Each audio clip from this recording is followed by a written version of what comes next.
If something we desire is difficult to obtain, it makes us want it even more. Desire always creates excess potential. Desire is potential by definition. Desire is when somewhere something is absent, but thought energy is aimed at attracting that something to make it present.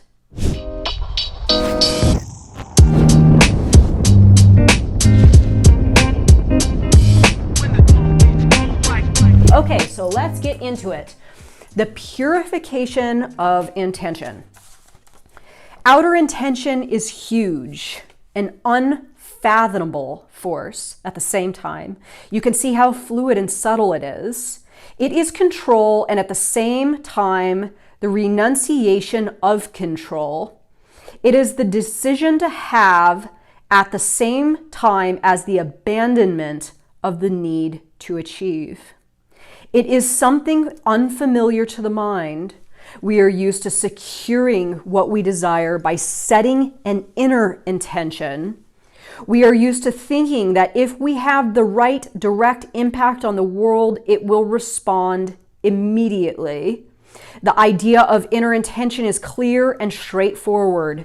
Even so, things do not always come that easily. You still have to make an effort, insist on your goals, struggle for what you want, and fight your way forward. The method of transurfing suggests that if you let go of launching in advance, the world will offer its embrace. Obviously, such an unconventional approach is bound to leave the rational mind confused. How can you achieve a state of balance in which you combine the decision to have with the abandonment of direct action?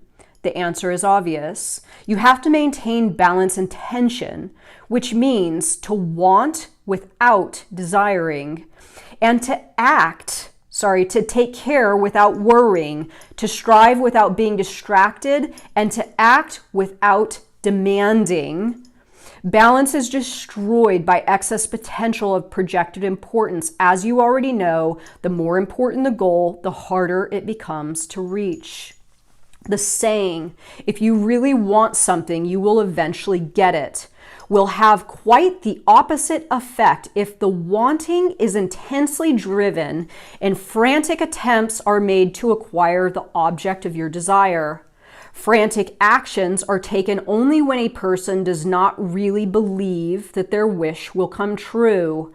Compare these two positions. This is the first.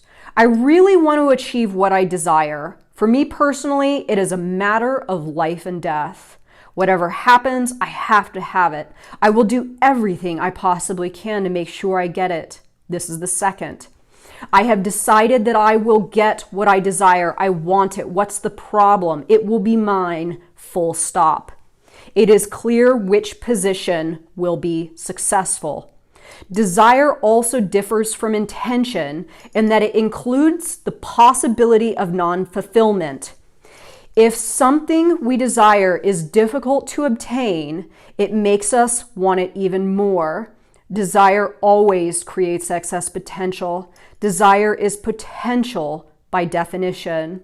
Desire is when somewhere something is absent, but thought energy is aimed at attracting that something to make it present. Intention neither believes nor desires. It simply does. Pure intention never creates excess potential. Pure intention assumes that everything is already in the bag. You simply decide that it will be so. It is like an almost accomplished fact. It is the calm realization that something will come into being. For example, I intend to go to the newsagent and buy a paper. There is no desire in this. Desire was present up until the moment I decided to buy the paper. The chances of non-fulfillment are extremely low, and if I fail, it is not the end of the world. In this case, intention is free of desire and consequently of excess potential too. So let's go back to my example of painting the painting, right? That transurfing offers us all these tools and the paints and the paintbrushes and the cleaning supplies and all the things we need to paint the painting. Yet, and this is kind of a an interesting example. I was just watching the Bob Ross thing on Netflix, which is really, really fascinating, the documentary on Bob Ross. And one of the things that he said in there is everyone wants to paint, right? Everyone wants to paint. And it is kind of true. It is sort of a human drive that we've all, at least one time or another, have either tried to paint something or desire to paint something. So it's a really good parallel to what it is I'm talking about, or what Vadim's talking about here in the book. So you got the canvas, and you've got your paints and your paintbrushes and all your stuff, and you want to paint the picture, but what's stopping you?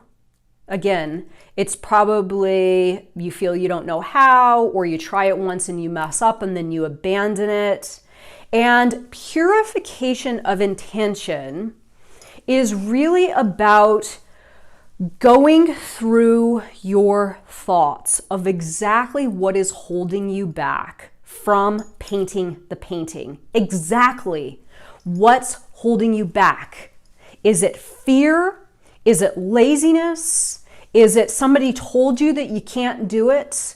Is it you feel you don't have the right tools? Is it that you don't know where to start? Is it that, some other thing?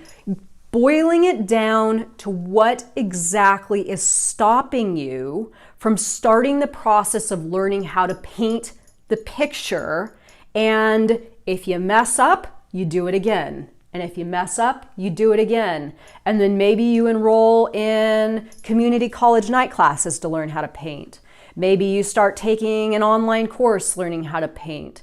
So it's about not only acknowledging that you believe that version of reality exists, that you can paint a beautiful painting, understanding that you've got to visualize it, you've got to actually do the work and paint, gather the stuff you need and actually do the thing. But at the same time, you have to purify your intention to the extent that you weed out anything that is hindering you, convincing you that you can't do it, anything that is against that intention. Once you can fully embrace this idea of purification of intention, this is a skill set that you can apply to virtually any part of your reality and see amazing results. This is you being steadfast. This is you having grit. This is you not taking no for an answer. This is you coming up against challenges and facing them head on rather than running back in the direction you came with your tail between your legs. This is you learning to not convince yourself otherwise. This goes against everything that we have been programmed as human beings. And again, if you missed the previous lesson, creating your own rules to the game, first creating your own game, then creating your own rules for it. What happens is, again, pendulums, standards set up for us, rules created by others. It is valuable for that system to keep you believing that you do not, in fact, obtain the ability to paint your own picture. Because if you're busy over here painting your own picture, that is less energy and attention for the pendulums that have their grip on you. So in order for you to really get what it is you want, I'm going to say it, go back, take a look at the manifestation series, then follow these 3 videos, ending here, the purification of intention. This is kind of the final step. This is you saying to yourself, there's no turning back. I am going to declare, just as Vadim says in the book, when you want to go to the newsstand to get a newspaper, you don't doubt that it's going to happen. You don't question if the order's going to be fulfilled. This is the same for what it is that you want. If you want something right now and you're there, you followed the series, you read the book, you're still not seeing the results, it is now time to purify your intention. This is you waving goodbye to everything that is going to stop you from painting that picture, and you just go for it. Again, go back and look at my old videos. This is exactly what it is I'm talking about. Not taking no for an answer, not shying away, not getting scared, not stopping, not becoming so self-conscious that I couldn't turn the camera. I mean, there were days that I was so self-conscious that I couldn't turn the camera on, or days that I would film all day and nothing would be working. And sometimes at the end of a video or at the end of a day of filming, I would actually start crying, and get really upset because I was so challenged. I was so uncomfortable. I was so shy. I couldn't form my thoughts correctly. I couldn't speak to the camera.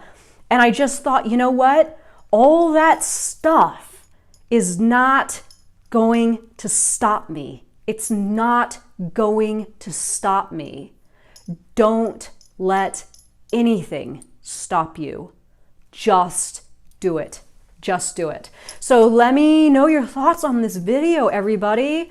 I feel that this is kind of it. This is where the rubber meets the road. Purification of intention, powerful, powerful topic. I hope you benefit infinitely from this video today. And thank you so much for watching, and I will see you next time. Bye, guys.